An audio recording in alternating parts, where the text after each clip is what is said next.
తల్లి కడుపులో నీ ఇతనం పడ్డప్పుడు నీ కులం ఏందో ఒకసారి ఆలోచన చేయి. సామాజికంగా సమాధానం ఏంటన్నది అంబేద్కర్ గారు చెప్పారు మనకు. రాజకీయంగా ఎదగండి, డబ్బు పరంగా ఎదగండి, ఎకనామికల్ గా చదువుకోరి, అప్పుడే ఈ బానిసత్వ సంఖ్యలు నుంచి మీరు విముక్తులు అవుతారని చెప్పిండు. Exactly right.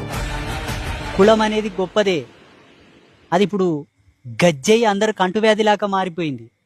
ఈ కుల గజ్జి నుంచి మనం బయటపడాలంటే ఒకటే ఒక మార్గం, బాగా గుర్తుపెట్టుకోండి. ఎవరైనా సరే కులం అనే పదాన్ని కనుక నోటి మీదికి తెచ్చుకుంటే, నా అనుభవం ప్రకారంగా, నేను ఆధ్యాత్మికవాదిని కాబట్టి, కులం అనే పదాన్ని కనుక మీరు ఎంచాలనుకుంటే ఒకటి బాగా మీరు గుర్తుపెట్టుకోండి. తల్లి కడుపులో నీ ఇతనం పడ్డప్పుడు నీ కులం ఏందో ఒకసారి ఆలోచన చేయి. బయటికి వచ్చి నీ ఇంట్లో నీ కడపల వాడి, నీ గోత్రంలో వాడి కల్లీలు తెచ్చి నీ ముఖం మీద వాటి కొట్టిన తర్వాత కర్రని వేడిచినాక కులం నీకు తోడైండొచ్చు. నీ పెద్దలు ఇచ్చిన కులం.